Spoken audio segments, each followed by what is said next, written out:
This video is all about flying with your dog in cabin. In this video, we have 3 different flights that we've taken, all with airBaltic.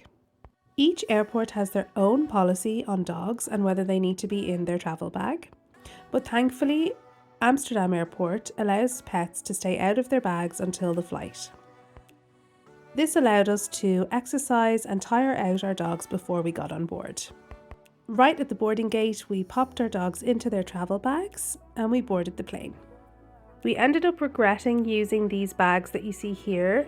They're made out of leather and they're kind of like a mini bed that you can bring around with you, but also cover in so that it meets airline policy. But unfortunately, our flight from Amsterdam was extremely warm to the point that even I was overheating.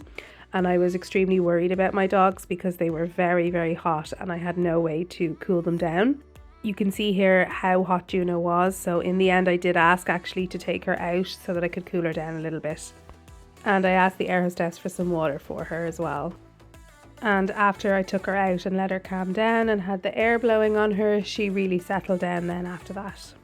Our next flight was from Riga Airport, which their policy is that pets must remain in their carriers at all times, which isn't ideal if your flight gets delayed, which is what happened to us, and Coco and Juno ended up being in their bags way longer than expected.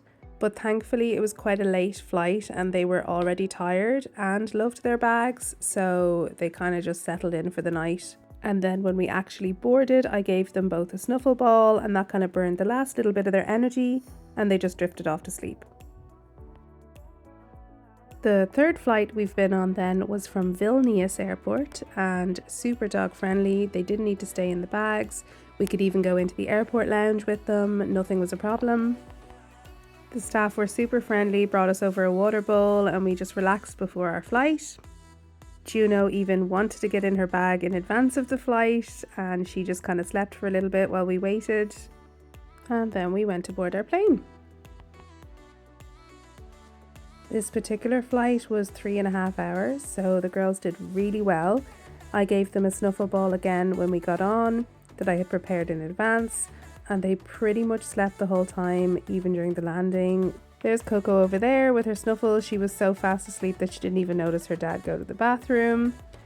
The thing with traveling with pets, if you've got more than one, is that pets have to sit at the window on most airlines. So if you're traveling with another person and another pet, it's likely you won't be sitting beside each other.